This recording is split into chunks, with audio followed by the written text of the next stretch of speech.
Hello सलाम नमस्ते। मैं sir doctor Pranay Mishra Ayur army YouTube channel में आप सभी का एक बार फिर से स्वागत है। हरियाणा पब्लिक सर्विस कमीशन में जो आयुर्वेदिक मेडिकल ऑफिसर के एग्ज़ाम के फॉर्म जो अभी भरे जा रहे हैं, तो फिलहाल में हरियाणा पब्लिक सर्विस कमीशन की तरफ से एक नोटिफिकेशन जारी हुआ है जिसमें कि एएमओ की जॉब के लिए जो एग्ज़ाम होना है उसके सिलेबस के बारे में बताया गया है। यानी सिलेबस के बारे में डिटेल नोटिफिकेशन आया है कि सिलेबस क्या क्या पूछा जाएगा। तो चलिए देखते हैं, क्योंकि कोई भी लक्ष्य पाने से पहले हमें किसी भी दुश्मन को हराने से पहले ये पता होना चाहिए कि हमारा तैयारी कितनी होनी चाहिए, दुश्मन कितना कमज़ोर है या कितना बलवान है। तो उसी प्रकार से हमें अगर एग्ज़ाम को क्रैक करना है तो हमें पता होना चाहिए हमारा सिलेबस क्या है, और हम बिल्कुल फोकस्ड हो जाते हैं, हमें पता रहता है कि हमें कितना पढ़ना है। तो चलिए देखते हैं सिलेबस के बारे में क्या क्या लिखा गया है। आप सभी को बता दूं कि ऐसा कोई भी अभी नोटिफिकेशन नहीं आया है जिसमें ये बताया हो कि एमसीक्यू पेपर होगा या सब्जेक्टिव होगा। पिछले साल एक कॉन्ट्रैक्ट बेस की जॉब लिख ली थी एएमओ की, उसमें सब्जेक्टिव पेपर हुआ था। तो उसके आधार पर लोग अंदाजा लगा रहे हैं या रूमर्स फैला रहे हैं कि सब्जेक्टिव पेपर हो सकता है, लेकिन अकॉर्डिंग टू मी ऐसा मुमकिन अभी तक तो नहीं है, कोई भी पॉसिबिलिटी नहीं लग रही है। आप एमसीक्यू की सोच कर ही आप तैयारी कीजिए। तो चलिए देख लेते हैं कि सिलेबस में क्या क्या दिया है। तो कुल मिलाकर बीएमएस में जो आपने पढ़ा है, आपने अपनी ग्रेजुएशन के टाइम पे जितना भी पढ़ा है वो सारा सिलेबस लगभग पूछा जाता है। बस देख लेते हैं कि क्या क्या लिखा हुआ है। जैसे संहिता सिद्धांत की बात करें तो fundamental and clinical application of Ayurveda such पंच महाभूत, षड कारण, सामान्य विशेष गुण, द्रव्य, कर्म, सामाय और नव कारण द्रव्य जो होते हैं, कार्य कारण द्रव्य, सिद्धांत अकॉर्डिंग टू चरक संहिता। तो इसमें कोई बड़ी बात नहीं है, ये सबको पता है। तो सेकंड पॉइंट देखते हैं, प्रमाण परीक्षा। तो प्रमाण परीक्षा के बारे में भी आचार्य चरक ने बताया है, तो उसके बारे में पढ़ना है। कंसेप्ट इन रिगार्ड्स टू त्रिसूत्र फाउंड इन सूत्र स्थान। तो त्रिसूत्र आयुर्वेद की जो बात करी गई है, हेतु लिंग औषध ज्ञानम स्वस्थ परायणम, तो उसकी बात कर रहे हैं। फोर्थ पॉइंट की बात कर रहे हैं, इम्पैक्ट ऑफ दर्शन शास्त्र ऑन। तो दर्शन शास्त्र की बात कर रहे हैं ये, बृहत्त्रय और लघुत्रय of Ayurveda and their important commentaries. तो जो कमेंट्रीज लेखककार हैं उनके बारे में बताना है। सिक्स पॉइंट है, post independent steps taken by government for policies to develop and promote Ayurveda education treatment awareness. तो जैसे आपने हिस्ट्री में पढ़ा होगा, भोर कमेटी, चोपड़ा कमेटी, ये जो आयुर्वेद के उत्थान के लिए बनाई गई थी, या जैसे आजकल अय्या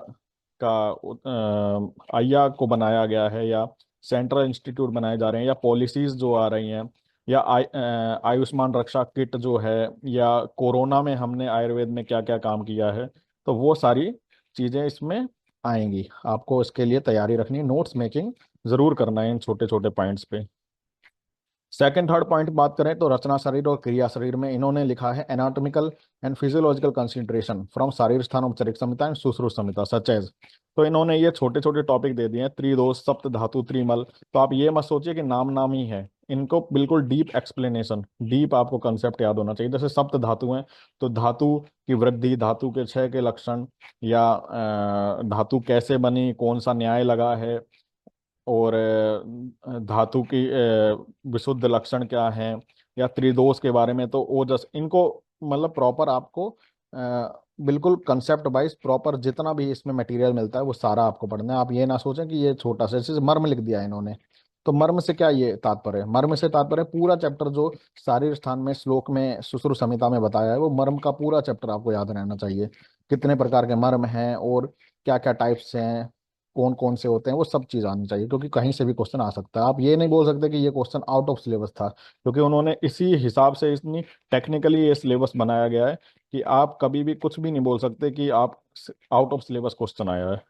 तो इस बात का ध्यान रखें। अगले पॉइंट पे चलते हैं। तो द्रव्य गुण, द्रव्य गुण में रस गुण वीर्य विपाक प्रभाव एज पर चरक संहिता, सामान्य प्रत्यारब्ध द्रव्य, विचित्र प्रत्यारब्ध, detailed knowledge of drugs mentioned NCIM syllabus, यानी बीएमएस के सिलेबस में जो फ्रॉम भाव प्रकाश निघंटु चरक संहिता में जितने भी हैं, यानी कि पूरी द्रव्य गुण हो गई एक तरह से। सिलेबस में आपके जितने भी ड्रग्स हैं, किसी का भी रस गुण वीर्य विपाक प्रभाव सिनोनियम कुछ भी पूछ सकते हैं, प्रतिद्रव्य। तो आप ध्यान रखें। फोर्थ पॉइंट पे बात करें तो ब्रीफ नॉलेज ऑफ फार्माकोलॉजी, ये मॉडर्न फार्माकोलॉजी के ऊपर कंसेप्ट पूछे गए। Anaesthetic, CNS, depressant, sedative, hepatoprotective, diuretic. तो इनको इनको ज़्यादा डीप नहीं पढ़ना है। जो मॉडर्न कंसेप्ट होते हैं उनको डीप नहीं पढ़ना होता है। उनको बस सुपरफिशियली आपको पता होना चाहिए क्या है, क्लासिफिकेशन पता होनी चाहिए, और किस में यूज होता है और क्या डोज, मतलब हल्का फुल्का पता होना चाहिए आपको। ये नहीं कि सब कुछ उसका पता है, फॉर्मूला भी पता हो, उसकी बायोकेमिस्ट्री भी पता हो, केमिस्ट्री भी पता हो, ये सब चीज़ें नहीं पूछी जाती हैं। As a doctor, as a vaidya आप बैठे हैं, और अगर कोई इमरजेंसी आ गई आपके डिस्पेंसरी में, तो आप ये नकार नहीं सकते कि मैं आयुर्वेदिक डॉक्टर हूँ, आप यहाँ से 50 किलोमीटर दूर कोई एलोपैथिक हॉस्पिटल है वहाँ जाइए। तो इसलिए ये सिलेबस बनाया जाता है ताकि आपको वो चीज़ें भी आनी चाहिए, और आप पास के मेडिकल स्टोर से कोई भी दवा या कुछ भी मंगा के आप उसको स्टेबलाइज करके पेशेंट को तब रेफर कर सकते हैं। क्योंकि आपका सर्वप्रथम धर्म क्या है? पेशेंट की जान बचाना। ठीक है। तो फिफ्थ पॉइंट पे बात करते हैं, रस शास्त्र भेषज कल्पना। इसमें पारद महारस धातु, तो महारस वगैरह ये सारे पूरा अंदर का कंसेप्ट सारा याद होना चाहिए। अब महारस कितने होते हैं? 8 होते। तो अभ्रक व्याकरण माक्ष्य विमला अदृष्ट सस्यगम चपलो रसस चेती, इनके बारे में सारा पता होना चाहिए। तो वो आपको डिटेल्ड, यानी बीएमएस में जो पढ़ा था वो सारा पढ़ना है। कल्पना और आधारभूत सिद्धांतों भेषज कल्पना, various formulation mentioned in NCIM syllabus, मध्यम खंडों सारंगधर संहिता, यानी जो सारंगधर संहिता मध्यम खंड में जितने भी अरिष्ट, चूर्ण या कल्क, पिष्टि, ये सब बताएं, वो सारा आपको पढ़ना है, उसका सब कुछ याद रहना है। जैसे चंद्र प्रभाव वटी, वटी के बारे में, आरोग्यवर्धनी वटी, वो सब आपको पता होना चाहिए। फिफ्थ है brief knowledge of standardize Ayurvedic formulation कास्ट औषधि। ये बीएमएस का पॉइंट है सिलेबस का, आप इसको देख लें। औसत ने GMP, good manufacturing practices, schedule T, तो इसके बारे में पता होना। शेड्यूल एच होता है, शेड्यूल ई होता है, ये सारा आपको पता होना चाहिए। आयुर्वेदिक फॉर्मुलेशन किस शेड्यूल में आती है ये पता होना चाहिए। फार्मेको विजिलेंस इन आयुर्वेदा, तो ये सब रोग निदान यानी हमारे पैथोलॉजी के बारे में है। तो ये मॉडर्न का जो है वो सुपरफिशियल आपको आना चाहिए, ज़्यादा कुछ उसमें नहीं। अगत तंत्र जो है वो मेन है, क्योंकि जब आप बैठते हैं डिस्पेंसरी में, तो स्नेक बाइट के पेशेंट, डॉग बाइट के, स्कॉर्पियन बाइट के, ऐसे सारे बहुत पेशेंट आ जाते हैं। और मेडिकल ज्यूरिस्प्रूडेंस, यानी कि आपको कौन सा पेशेंट के साथ कैसा व्यवहार करना है, कोई मेडिको लीगल आपके साथ कोई दिक्कत ना बन जाए, कोई केस ना फंस जाए, तो आपको ये सारे मेडिको लीगल कंसेप्ट पता होने चाहिए। या फॉरेन कोई डेड बॉडी आई है तो आपको क्या करना है, आपको या सबूत कैसे इकट्ठा करना है, आप सबसे पहले क्या करेंगे, है ना। तो ये सारी चीज़ें पता होनी चाहिए, फोरेंसिक साइक्रेटरी वगैरह। तो ये थोड़ा सुपरफिशियली पढ़ लेना, ये तो इम्पोर्टेंट है आगे लाइफ में भी। मान लो सिलेक्शन नहीं होता, जरूरी नहीं पढ़ाई आपको, आपका लक्ष्य पढ़ाई से की नौकरी पाना ही है, नौकरी पाना नहीं, एक आपको एक अच्छा इंसान बनाना। आप नौकरी के अलावा भी बहुत कुछ कर सकते हैं अपनी लाइफ में। तो आप इसको एक एंजॉयमेंट के पर्पज से पढ़ें, कि हमें एज ए क्लिनिक अगर खोलेंगे कभी अपना भविष्य में, तो भी हमें ये पता होना चाहिए कि क्या क्या है। तो आपको, मैं नहीं समझता कोई मुश्किल होगी, ये सब आपको याद हो जाएगा। जैसे dowry death, asphyxial death, pregnancy, delivery, importance, sterility, forensic psychiatry, ये सब चीज़ें मेडिको लीगल, ये जो एक्ट हैं, मेडिकल टर्मिनेंसी, एमटीपी एक्ट अभी रिवाइज हुआ है हाल ही में, तो वो वाला आपको पता होना चाहिए। पुराना तो पता ही होना चाहिए, लेकिन अभी क्या हुआ है, कितने वीक की प्रेगनेंसी, और कितने डॉक्टर की रजामंदी चाहिए उसमें, ये सारा आपको पता होना चाहिए। फिर स्वास्थ्य की बात करें, तो जनपदों, ध्वंस, वायु, जल, ये सारा बीएमएस का जो सिलेबस है, इसके बारे में स्वास्थ्य से ज़्यादा क्वेश्चन नहीं पूछे जाते हैं। जहाँ तक है एपिडेमियोलॉजी और कम्युनिकेबल डिसीज, इनसे क्वेश्चन आ सकते हैं, चिकन बॉक्स वगैरह, क्योंकि ये महामारी गांव में आप बैठेंगे डिस्पेंसरी में, तो गांव में ये फैली होती हैं। तो आपको पता होना चाहिए मीजल्स क्या है, मम्स क्या है, डिफरेंस बिटवीन आना चाहिए आपको, डिफरेंशिएट डायग्नोसिस आनी चाहिए। चिकनगुनिया, मलेरिया, डेंगू, ये फैलता ही है, तो आपको ये पता होना चाहिए। STD, non communicable disease, diabetes, obesity, ये तो चल ही रहा है, हाइपरटेंशन, कोरोनरी, ये तो पूरे भारत में फैला ही हुआ है, डायबिटीज हर इंसान को है।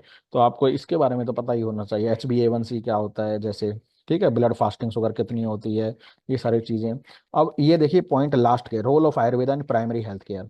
तो आयुर्वेदा को कहाँ रखा गया है प्राइमरी हेल्थ केयर में, क्यों रखा गया है, कब से रखा गया है, पूरी हिस्ट्री इसको आपको गूगल से और आयुष की साइट से आपको देख लेनी है। हेल्थ इंश्योरेंस अभी जैसे हॉट टॉपिक चल रहा है कि आयुर्वेद को हेल्थ इंश्योरेंस में कवर किया गया है, तो आपको ये पता होना चाहिए इसके बारे में क्या क्या नॉर्म्स हैं। और एनजीओ, आयुष सेक्टर, ये सारा आपको पता होना चाहिए। फिर आगे बात करें तो हेल्थ स्टैटिस्टिक्स, डेफिनेशन और डाटा कलेक्शन, इसको आगे भी देख लेंगे। ये नेशनल हेल्थ प्रोग्राम, देखिए जो प्रोग्राम है ना, ये आपको पता होना चाहिए।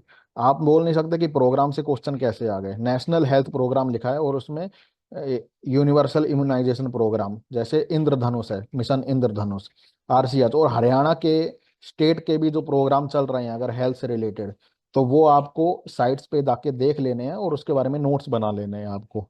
और ये अगर हेल्थ प्रोग्राम आपको नहीं भी मिलते, वैसे तो के पार्क की जो बुक है सोशियोलॉजी प्रिवेंटिव मेडिसिन, उसमें मिल जाते हैं। नहीं मिलते हैं, कोई नर्सिंग की आपका कोई फ्रेंड है तो नर्सिंग की जो गाइड होती है, जो वो तैयारी करते हैं, उसमें भी हेल्थ प्रोग्राम आपको मिल जाएंगे। तो वहां से आप अपडेट फॉर्म में आपको याद रखना है, क्योंकि इसमें अपडेट काफी होता रहता है। तो आप पुराना ना पढ़ लें जिससे आपका आंसर गलत हो जाए और फिर आपको लगे कि ये तो पढ़ के भी मेरा गलत हो गया। तो ऐसी कोई गुंजाइश नहीं रखनी आपको। 9th पॉइंट बताया, तो प्रसूति गायनेकोलॉजी और स्त्री रोग यानी ओप्स। तो इसमें diagnosis of pregnancy, Ayurveda modern concept, रजस्वला, गर्भिणी चर्या, प्रसूति चर्या, ये सब आपको पता होना चाहिए। योनि व्यापत, गर्भ व्यापत, तो ये सेम आयुर्वेद का है। प्रेगनेंसी के चैडविक साइन, ठीक है, और अर्ली प्रेगनेंसी के साइन एंड सिम्टम, या मिस कैरेज, या एमेनोरिया, ये सब आपको पता होना चाहिए कंसेप्ट, क्योंकि आप एज ए डॉक्टर हैं। ये क्लिनिकल क्वेश्चन ज़्यादा इसमें पूछे जाएंगे, क्योंकि ये मेडिकल ऑफिसर के एग्जाम है, ना कि एमडी का। तो एमडी और मेडिकल ऑफिसर के एग्जाम में बस यही डिफरेंस होता है कि इसमें क्लिनिकली नॉलेज ज़्यादा पूछी जाती है, क्योंकि आप पूरे एक डिस्पेंसरी के मालिक होंगे, आपके ऊपर ही सारा दारोमदार होगा। तो आपको अगर नहीं आता है प्रेगनेंसी, अगर संभालनी नहीं आती, तो आप काय बात के डॉक्टर हैं। तो ये सब आपको पता होना चाहिए। सेकंड, कोमार भृत्य, 10th पॉइंट में, तो नियोनेटल केयर, चरक संहिता, जिसमें प्राण प्रत्यागमन विधि, ठीक है, ये सब बताया गया है। उष्मणो प्राण प्रत्यागमन वगैरह, प्रश्न लेहन, नॉलेज ऑफ नेशनल पर related to child health care, reproductive and child health program, प्राशन लेहन, अन्य प्राशन वगैरह, और ये जितने भी दंतोत्भेद जन्य जो व्याधि हैं, ठीक है, ये सारा आपको पढ़ना है। फिर काय चिकित्सा पंचक्रम, सारा हमने चरक संहिता पढ़ लिया, तो काय चिकित्सा इनडायरेक्टली आपकी तैयार हो ही गई है। उसके अलावा कुछ बचता नहीं, रसायन वाजीकरण का चैप्टर आप देख लें, और फिजियोथेरेपी, ये पॉइंट आप इस पे गौर कीजिएगा। 5th पॉइंट जो है फिजियोथेरेपी, अक्सर लोग भूल जाएंगे ये, क्योंकि हमने पढ़ा नहीं है बीएमएस में। तो कुछ मोटे मोटे टॉपिक जो होते हैं, जैसे कमर के दर्द में क्या करें, ठीक है, तो हॉट फोमेंटेशन क्या होता है, या फिजियोथेरेपी का कंसेप्ट क्या है, उस पे क्वेश्चन बन सकते हैं। तो अ, उस पे आपको पढ़ना है। फिर ये शल्य तंत्र और शाला के तंत्र, सबको पता है, यंत्र शस्त्र शस्त्र उपकरण, जो भी बच्चा पढ़ता है एमडी की तैयारी कर रहा होगा उसको पता होगा। शारक्रम, अग्निक्रम, ये जो शुरुआत के सुश्रुत स्थान के चैप्टर हैं वो सारे इंपॉर्टेंट हैं, वही इसमें पूछा गया है। और fracture as per modern, fracture को ज़्यादा जोर दिया गया है सिलेबस में, तो फ्रैक्चर को आप पढ़ लें, क्योंकि फ्रैक्चर आते हैं। मैंने कहा ना, ये क्लिनिकली सिलेबस आएगा सारा, आपका क्वेश्चन भी उसी हिसाब से पेपर सेटर बनाएगा। तो आप उसी हिसाब से पढ़ें, ना कि डीप पढ़ें कि बहुत कुछ पढ़ लें हम और वो पूछा भी ना जाए, है ना। Basic of anaesthesia. फिर मेडिकल रिसर्च, ये देखिए फाइनल ईयर में बीएमएस के बच्चों को आता है मेडिकल रिसर्च और बायोस्टैटिस्टिक्स। तो इसके बारे में जरूर पढ़ लें, इसमें से 3 से 4 क्वेश्चन तो पक्का फंसेंगे, ये पक्की बात है, क्योंकि क्वेश्चन आते ही आते हैं। डेफिनेशन, सिनोनिम, अन्वेषण, गणवेश, ये तो छोड़ दीजिए, लेकिन ये जो है pure and applied, qualitative, quantitative, mixed research, observational, interventional, जो एमडी कर चुके होंगे उनके लिए काफ़ी आसान होगा, क्योंकि उनके फर्स्ट ईयर में सब्जेक्ट होता है, तो वो पढ़ चुके होंगे। लेकिन जो बीएमएस के हैं उन्होंने भी पढ़ा है, तो उनके लिए भी कोई मुश्किल टॉपिक नहीं है। सिलेक्शन ऑफ टॉपिक, इमराड स्कोर होता है, material matter, review of literature, ये सारा रिसर्च टूल, प्रमाण का इसमें कंसेप्ट दोबारा आता है, युक्ति प्रमाण, ठीक है, अनुमान प्रमाण, ये सब। concept and importance of ethics in research, concept of evidence medicine, IT in Dhara, PubMed, AYUSH research portal, bio informatic, इन सब के बारे में पता होना चाहिए। और स्टैटिस्टिक्स, पॉपुलेशन, सैंपल साइज क्या होता है, टेबुलर, ग्राफिकल, इसमें भी जो मोस्ट इंपॉर्टेंट जो है ना, वो मैं ये नीचे लिखा है। 7th पॉइंट, पैरामेट्रिक और नॉन पैरामेट्रिक टेस्ट, इससे क्वेश्चन पक्का आएगा। T square test, chi square test, ये जो सारे होते हैं, पैरामेट्रिक टेस्ट, नॉन पैरामेट्रिक, इनमें से क्वेश्चन पक्का होता है कि किस में कब लगेगा। प्रोबेबिलिटी, टेस्ट ऑफ सिग्निफिकेंस, ठीक है। बाकी तो ये मैथ्स का है, इसमें से क्वेश्चन नहीं भी बनेगा, वो लिखने वाली बात है, लेकिन 7th पॉइंट से पक्का क्वेश्चन बनेगा। तो कुल मिला के आयुर्वेद का जो सिलेबस है एएमओ की जॉब के लिए, वो पूरा बीएमएस का ही सिलेबस है, कोई एक्स्ट्रा पॉइंट नहीं लिखा है। ना तो इन्होंने ऐसा बताया कि हरियाणा का जनरल स्टडीज पूछी जाएगी, या कोई न्यूज़पेपर रिलेटेड करंट अफेयर पूछी जाएंगे, ऐसा कुछ भी नहीं बताया गया है। यानी प्योर आयुर्वेद का पेपर होने वाला है। और ये काफ़ी खुशी की बात है कि आपको फोकस रखना है अपने आयुर्वेद पे। तो प्योर आयुर्वेद का पेपर होने वाला है और सिलेबस आपके सामने है। आप इसको साइट पर जाकर डाउनलोड भी कर सकते हैं और पीडीएफ रख सकते हैं और मेरी वीडियो को भी देख सकते हैं। और आगे कोई भी अगर आपका क्वेश्चन है तो आप इसमें कमेंट करके पूछ सकते हैं मुझसे। वीडियो को लाइक और शेयर करना ना भूलिए। तब तक के लिए जय हिंद, जय आयुर्वेद।